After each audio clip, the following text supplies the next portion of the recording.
Welcome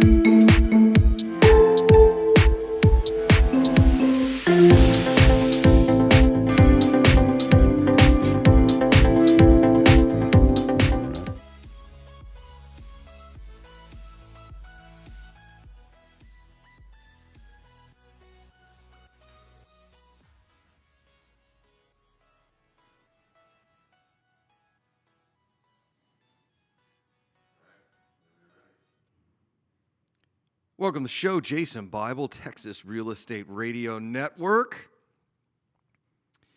The only thing made in America, inflation.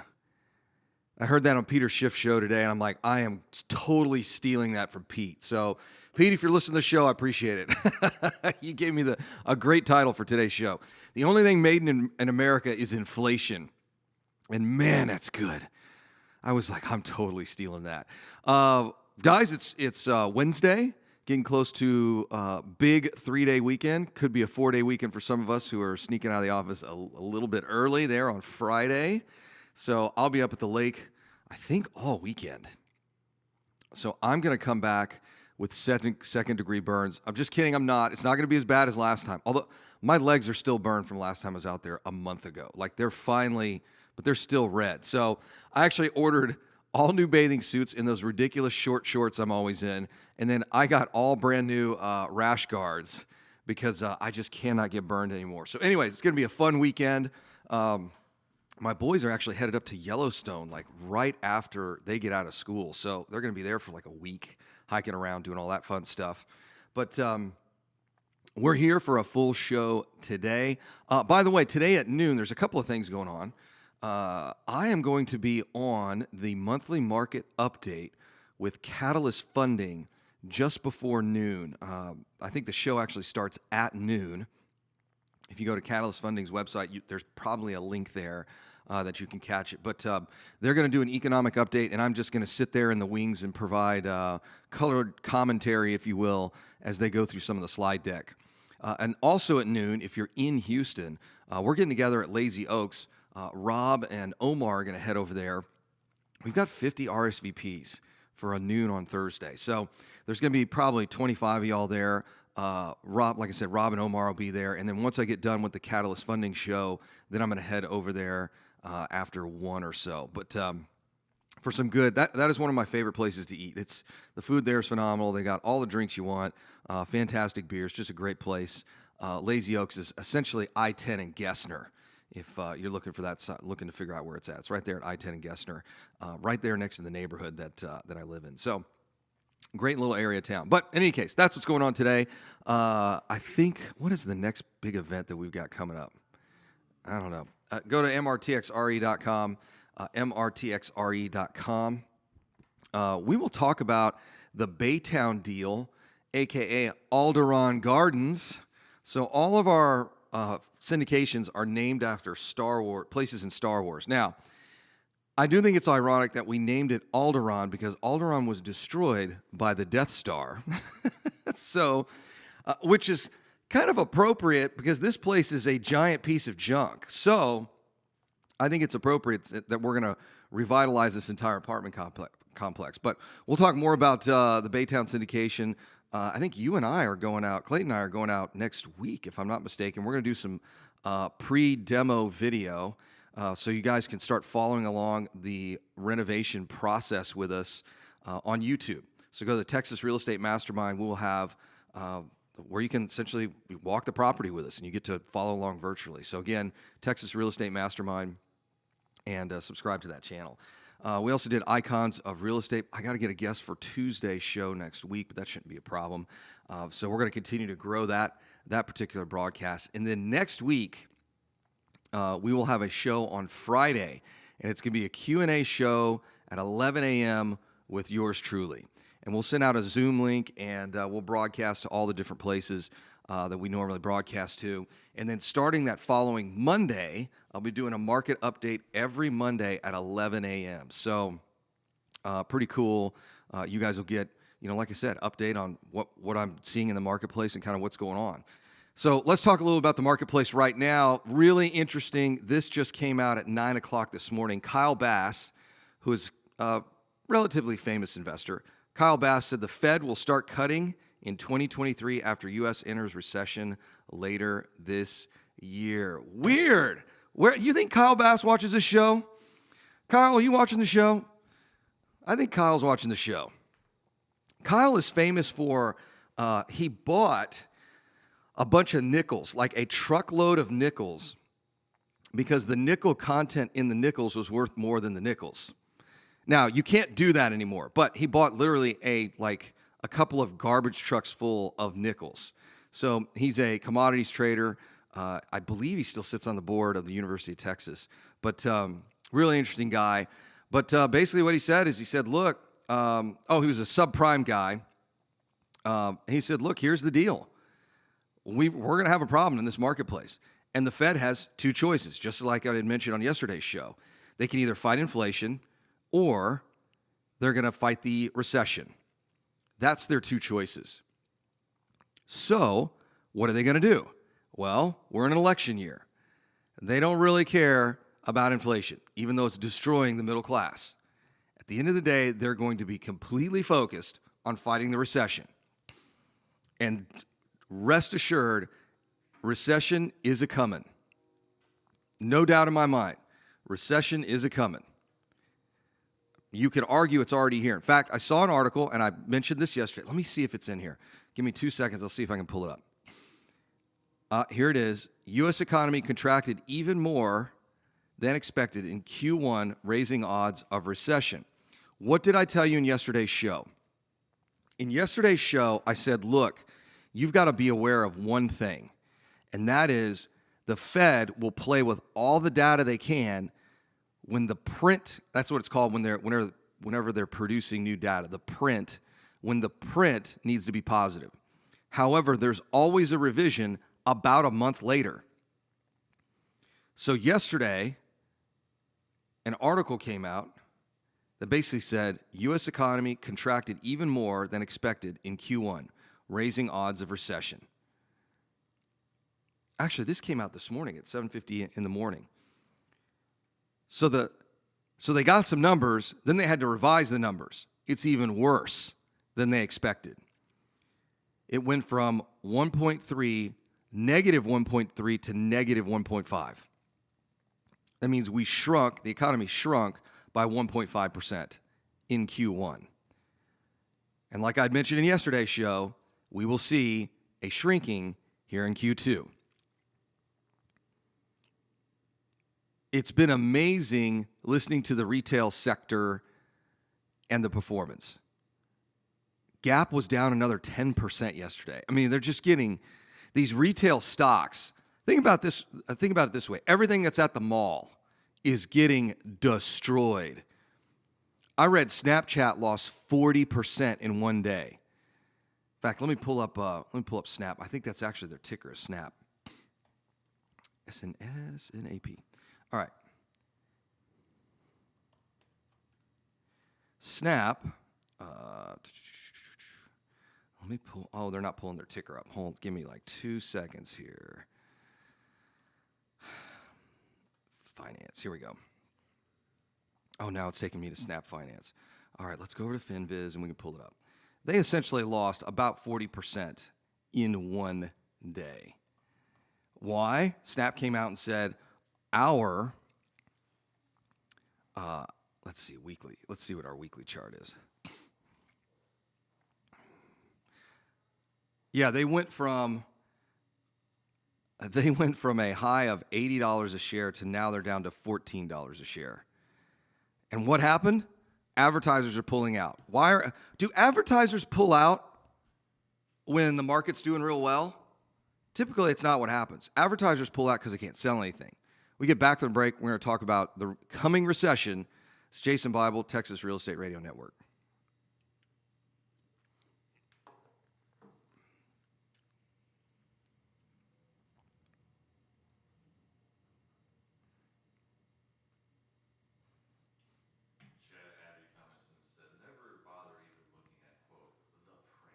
The print.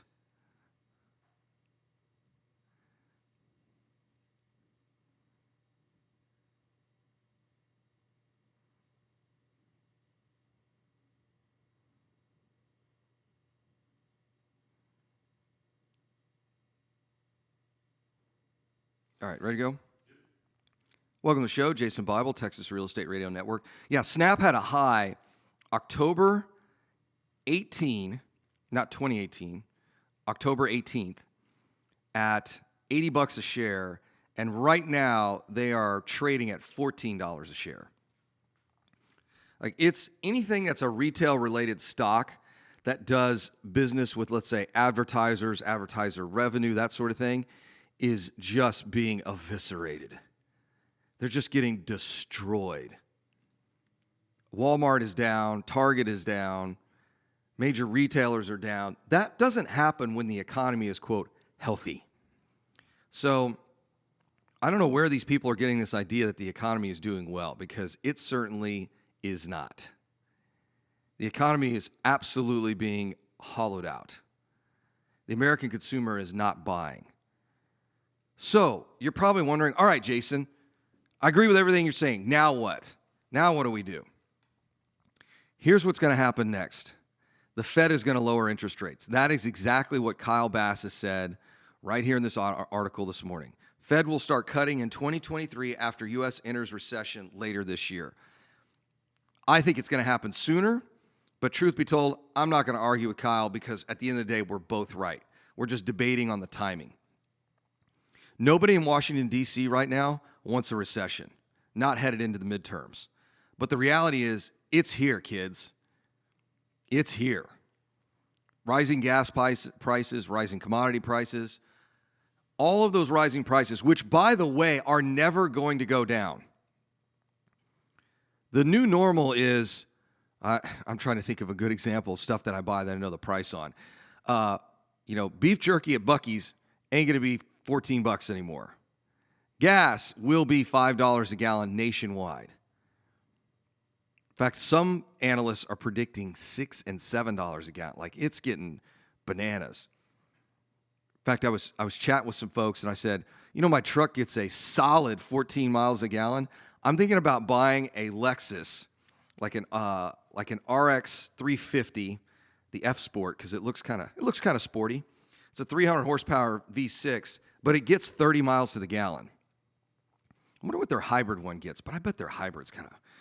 Problem with hybrids is I don't know why they don't, why don't they make them as cool looking as the non-hybrid vehicles? Yeah, the RX hybrid gets a combined 30 miles a gallon, but their gasoline version gets 30 miles a gallon. So I don't really get it. Let me make sure that's right. Yeah, what's the RX get? Yeah, the RX gets about 30 miles a gallon. Let me pull that up real quick. So the challenge here is that as prices continue to rise, what's going to happen to the consumer? This is not going to end well. It's just not. There's no way we aren't headed into a recession. Oh, yeah, it gets about 30 miles a gallon on the freeway. So folks are looking at alternatives. And what are those alternatives? We're going to change some of our purchasing decisions. And don't get me wrong, I love driving my truck, but, I don't drive it because it's fun. I drive it because it gets me around town. When I get my Land Cruiser, in fact, I need to check in on the Land Cruiser guy. I think it gets like 15, 16 miles a gallon on a good day. And at $6 a gallon gas, with the amount of times that we drive around here, that kind of starts to impact the bottom line. It's going to impact the bottom line in everybody's income statement and balance sheet. So as an investor, what are you going to do? Now's the time to look at, how do I recession-proof my portfolio? Now, here's where things get interesting. When people hear recession, they think, oh, there's going to be a real estate crash. That's not how that works. Recession does not mean real estate crash. What recession means is the economy is no longer growing. So where are the growth opportunities for real estate investors? It's typically in real estate. I looked at a pretty big project day before yesterday. It's a strip center, retail strip center.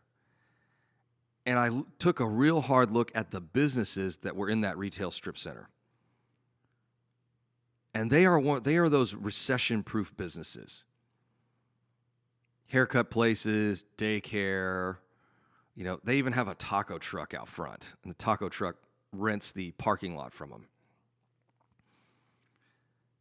So you're really going to have to start scrutinizing some of your portfolio. What is a recession-proof business? Or recession-resistant is another way to put it. I don't know how well the $1 million lake home is going to do when we're in the middle of a recession. How well is the $1 million beach house going to do in the middle of a recession? Not real sure. This is one of the reasons why Rob and I love the affordable house model. And we do the same thing with our vacation properties. These are the affordable house vacations.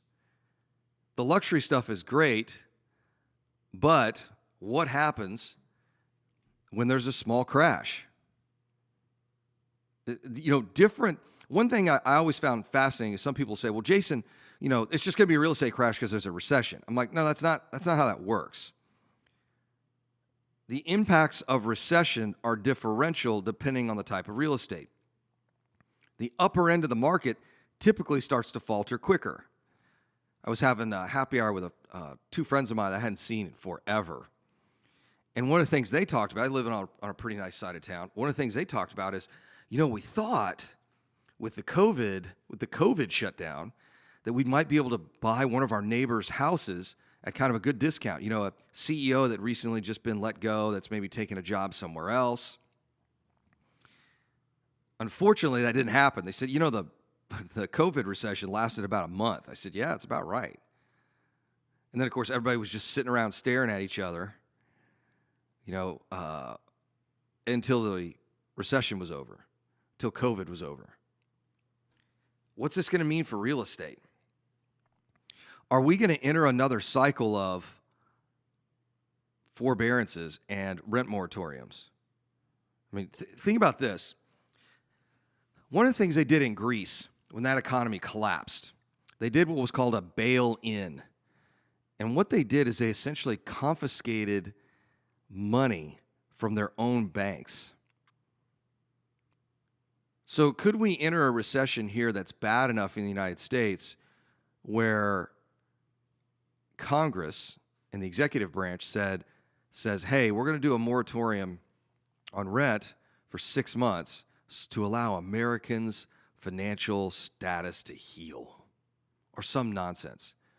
If you guys don't believe that'll happen, I got some news for you. It already has. You got to understand the importance of what happened during COVID. It's just like the importance of what happened to bankruptcy law with regards to GM during the great financial crisis. Bondholders got screwed, and the unions got everything they wanted. 200 years of bankruptcy law turned right upside down. If you guys remember, they made Ford take bailout money. Ford said, we don't need the money, man, we're good. And the federal government said, you will take this money. Ford's like, hey, guys, we don't need it, we're good. No, we're good, man. No, you're going to take this. And Ford's like, okay. So there's going to be some really crazy stuff that comes down the pike depending on how bad this recession is. We'll talk about how you're going to recession-proof your portfolio and what to do next here in the next segment. It's Jason Bible, Texas Real Estate Radio Network.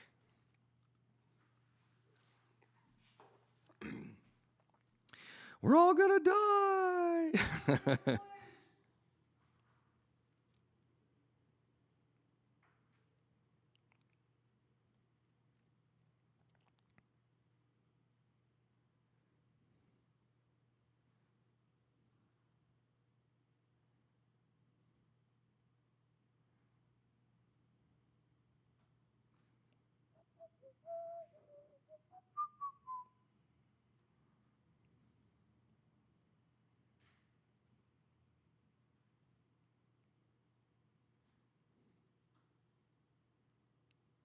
All right, you ready to go? Ready. Welcome back, Jason Bible, Texas Real Estate Radio Network. There's an article out there about a wave of foreclosures coming. I have not had a chance to go through the article yet. I'll take a look at it when I get a chance. So Kyle Bass thinks we're going to enter a recession. All right, what happens next? We enter a recession, rates are going down. It's that simple. It's the only way out of a recession. Rates are going down.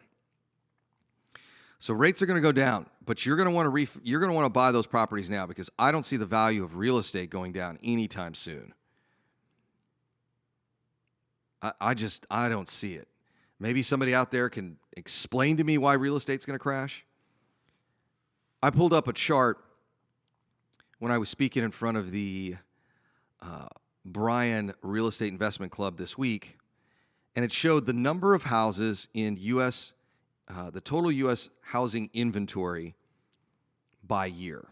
And in 2015, we'd have about 1.3 million houses available for sale in the United States. We're now down to less than 300,000. We need 1 million homes on the market just to get us back to inventory levels of 2015. So when people tell me all the time, Jason, you understand, the real estate market's going to crash, it's going to end, it's going to be so awful. And I'm like, how? Even if demand plummets, we are missing like 80% of our inventory. Are all of a sudden 1 million houses going to come on the market? I mean, it's possible, but is it probable? I mean, it's probable, but is it possible? I bet not. However, as a real estate investor, you've got to be concerned about a couple of things. And let's talk about what those concerns are. One is the anti-flipping rule. So in Dallas right now, they're mulling over applying a 20%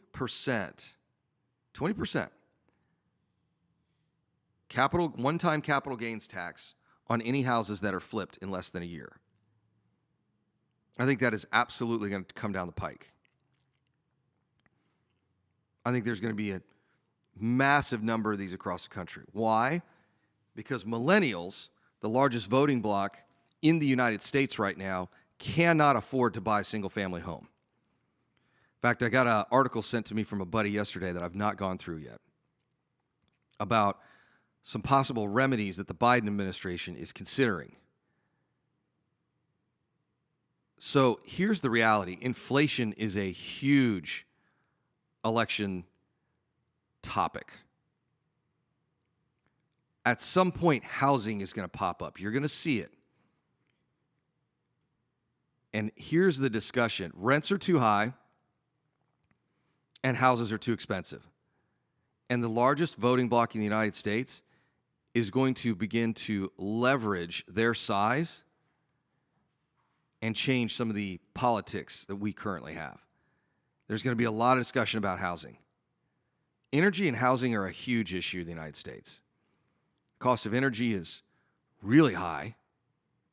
Gasoline. Transportation. And then the second issue that's going to crop up is going to be housing. It's going to be a huge issue come 2024. So if we're entering a recession, let's take Kyle Bass, his argument, forward a couple of steps here. We're in a recession by the end of 22. Rates are going to drop through the floor by 23. And let me tell you why that's important. 2023 is when the campaign season starts for 24. And if the Democrats have any prayer of holding on to any office, including the executive branch, our economy better be smoking hot. So you will see rates drop through the floor. I have said this for a couple of years now. We will see 0% interest rates in our career at some point. And people tell me, Jason, that's impossible. We do it for cars all the time. It's coming to housing. We have more money than we know what to do with. And when you have that much capital in the system, it's got to go somewhere. And the cost of borrowing gets lower and lower and lower. I'll tell you this. I get hit up by new hard money lenders every single day. Hey, Jason, I want to let you know that I'm a brand new hard money lender in town. Every day, I get emails on LinkedIn, I get messages on Facebook and Instagram, and I get emails daily from new hard money lenders. Like they weren't a company yesterday, now they're a company. Daily. Every single day I get a new lender. Why is that? Because there's so much money out there. the money has to go somewhere. Money flows like water. And when you add more of it to the system, then you're drowning in it. Well, what's the value of water in a lake? It's about zero. Well, what's the value of water in a desert? It's priceless. So right now, we're swimming in a lake full of money, an ocean full of money. So the value of one drop of water in the lake or the ocean is minuscule. A drop of water in the desert is priceless. So you've got to think in terms of a commodity, water as a commodity, money as a commodity.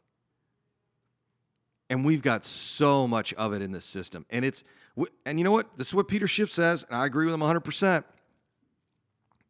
We haven't even begun to experience the inflation from all the stimulus, monetary and fiscal policy that were created during COVID. I told a room full of agents the other day, I said, if you think this market is crazy now, just wait. This is the preseason, guys. This is the preseason. If your business is struggling now because of a lack of inventory, just wait. A buddy of mine I've been friends with for over 20 years called me yesterday. He said, hey, wife and I are looking to buy a house. They have a really nice house. We're looking to buy a house to move into because we want better schools. But we're going to end up buying an older home, probably not as nice as the home we're living in, or as big. So we talked about the deal he's looking at. I sent him a contractor to go take a look at it that does retail. And I said, look, here's the deal, man. This thing sounds expensive, but I said in 10 years, this is going to be, probably in 5 years, this house will be over $1 million. And he goes, man, it's blowing my mind. I said, yeah, this is in Sugar Land, by the way. 77479, if you guys are familiar with that. It's zoned to Clements High School, one of the best high schools in the state. Their football team is terrible, but but their soccer team is really good. So that's what my oldest son plays on the Clements soccer team. Actually, the joke is over at Clements that they're really good at the country club sports. Got a pretty good tennis team. Golf team's incredible. Football, basketball, not so much. That's okay. All the stuff for UIL, National Honor Society, oh, they're thick as thieves with that. When my son first started trying out for the soccer team, I said, you better work, because these kids literally played soccer since they were born, right? Fort Bend County, by the way, which is where Clements is at, is the most diverse county in the United States. And a lot of international folks. So some of these parents have played, semi and professional soccer. So I told them, I said, you better up your game, man. This is not like, this is not like soccer in Katy. Like, this is, the Woodlands. And they got decent teams, but this is something entirely different. But at the end of the day, those are going to be $1 million homes over there. That used to be a couple $100,000. And part of that is inflation. It's Jason Bible, Texas Real Estate Radio Network. All right, let's see here.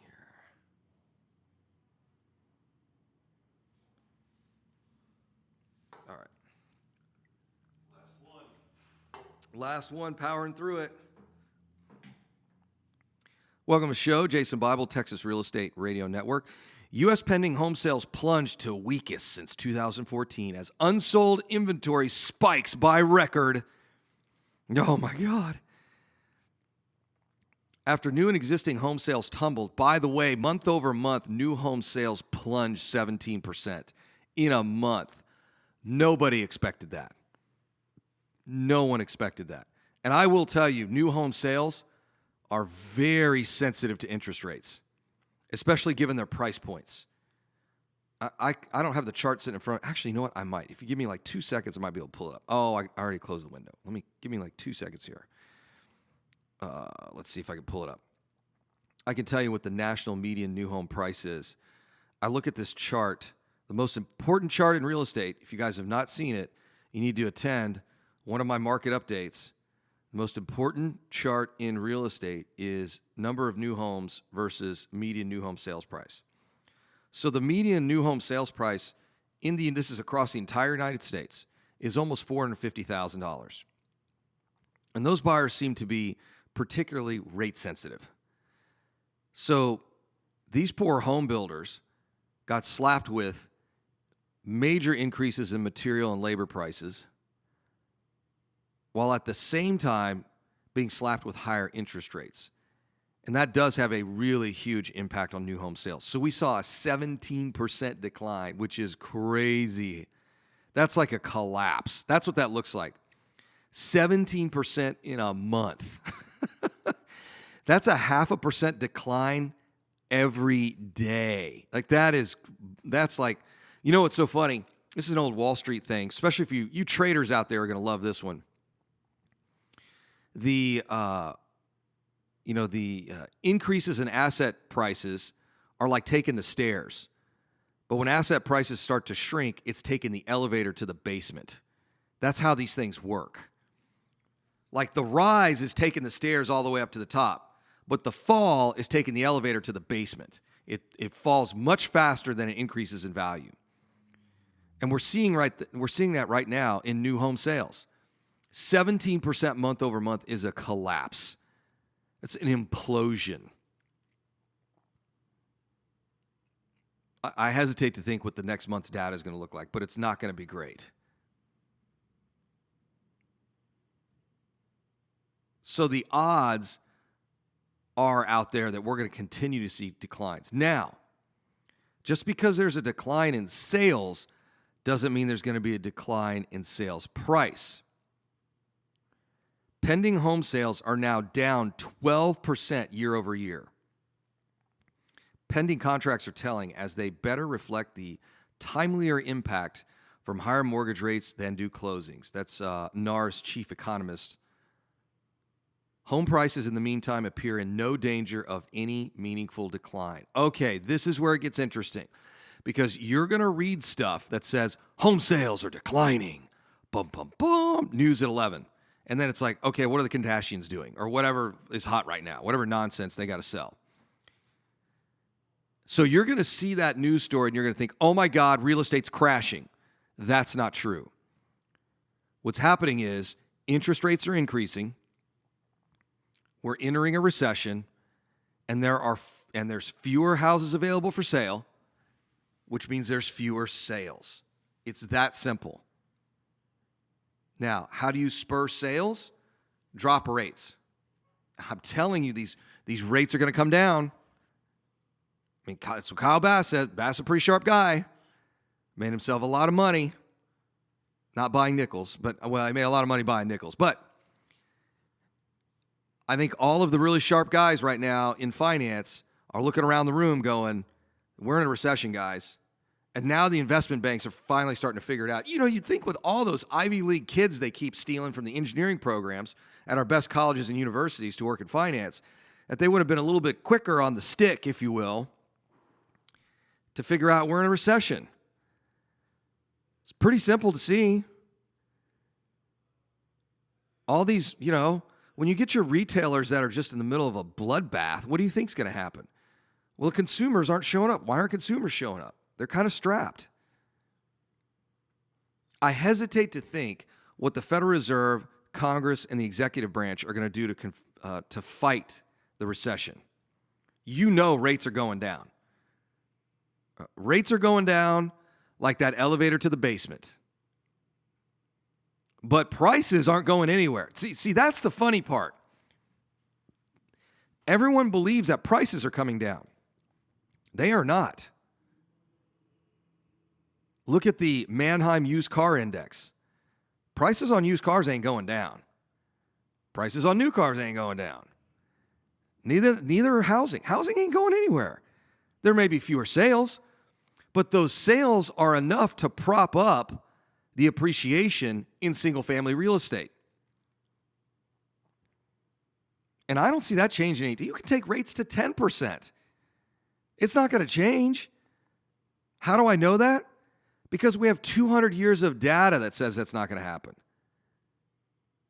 For those of you who love to remind me how your first house you and your wife bought with an 18% mortgage and we were happy about it, did prices go down when rates went up?